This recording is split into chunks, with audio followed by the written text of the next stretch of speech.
So here come the headlines for September 24th, 2020. I wonder if someday in the future, people will be like, wow, 2020, what a year. And then they'll come back and look at the headlines and be like, why is this woman so happy? I don't understand. Well, it's because we're doing the good news headlines again today.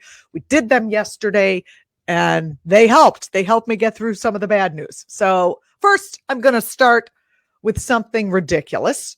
And then we're going to move to the good news. Here we go. Let's do this. My man Trump, not my man, not my president, hashtag.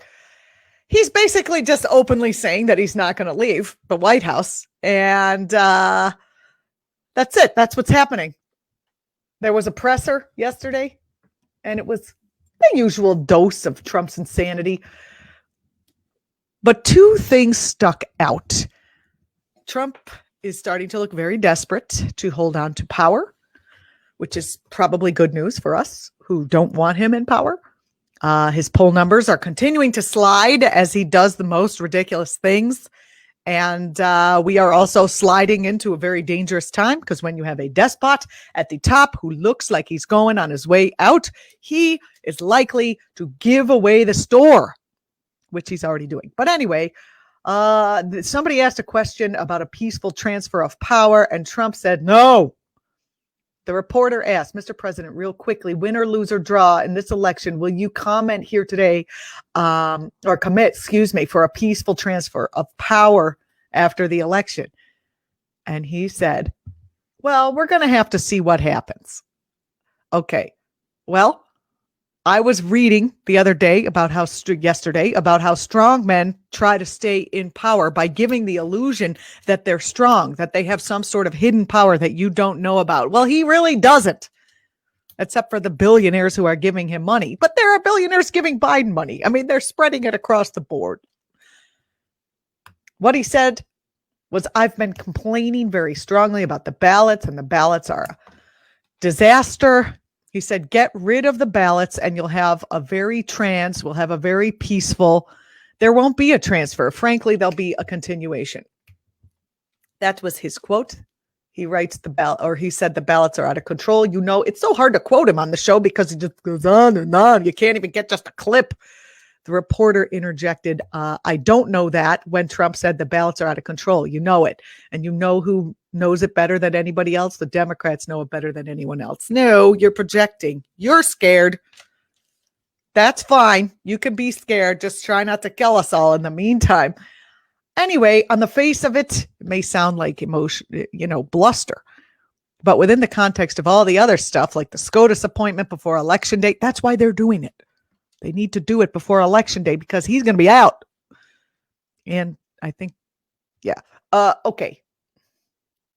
Anyway, he's saying he's got to declare a winner on the 3rd, sabotaging the USPS and suppressing ballots about sending the military and militia to cities and using sedition laws against protesters and about red states possibly conspiring to toss away the popular vote and attempts to strip away the FDA's authority to make decisions on a vaccine. It's just another ominous sign, and I'm quoting from a Daily Kos writer here, that Trump and the Republicans are not going to accept defeat, and they will bend every rule and use every dirty trick to stay in power. This is why I think we need Cuomo. Because I don't think Cuomo is above dirty tricks, and I think he knows how to use the media. Where Cuomo? We need some Cuomo. Biden is not Cuomo. Cuomo just has that air like, I've got some secrets up my sleeve too. Anywho, I mean, if we're going to have a Biden, we might as well have a Cuomo, right? I'm not just saying that because I'm Italian or from New York.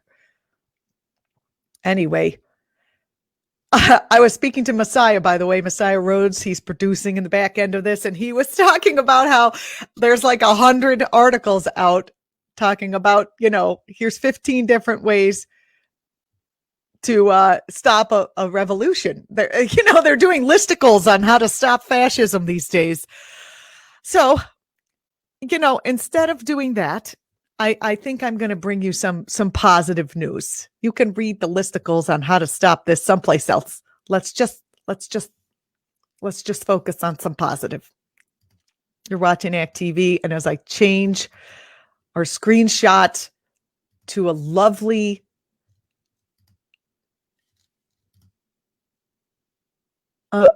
set of happy dogs. Wait a minute, that's the wrong one. As I change our screenshot to a lovely set of dogs, because I'm just responding to what you put in the YouTube comments that you liked our happy dog from yesterday. So I have a new happy dog for you for today. Happy dog, fairly happy news. Somehow the happy news was not as long today as the unhappy news, but we'll go for it, right? We'll go for it. It's Thursday. What could happen before Friday?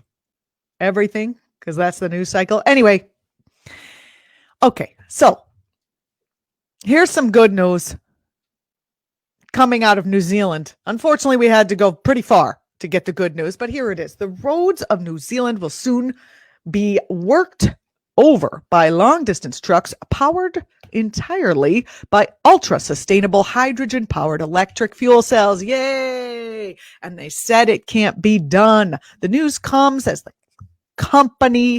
Kiwi company, shall we say, I think it's Hiringa and Hyzon Motors, which is, by the way, oddly, a U.S. manufacturer of hydrogen fuel cells. Of course, we're not using them here, but I'm just saying, at least they're selling them over there. They are signing a head of agreement that would allow Hiringa's hydrogen-powered electric vehicles to start hauling freight as early as 2022, positioning New Zealand as a world leader in hydrogen vehicle infrastructure. Good deal. New Zealand is set to have one of the first countries in the world to be able to create a zero emissions national supply chain.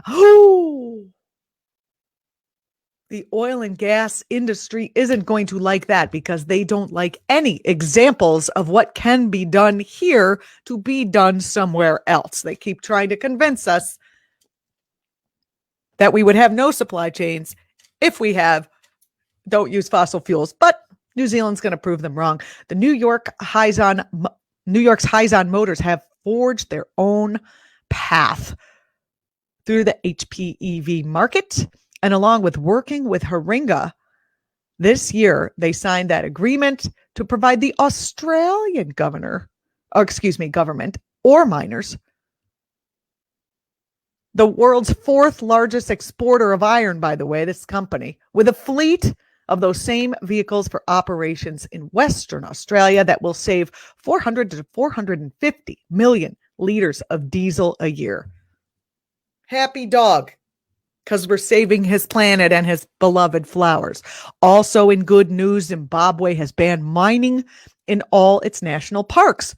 Maybe we can take a tip from them. Taking a tip from Zimbabwe. We should stop trying to drill for oil in our national parks. They have reversed a decision to let the Chinese firms explore for coal in the famous Hwange, sure I'm not pronouncing that right, game park.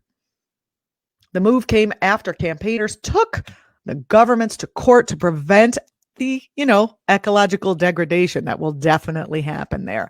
Also in good news, some rare dolphins have returned to Hong Kong because the coronavirus basically has ferry service pretty much down to a major halt. So animals coming back, taking over. It's good news.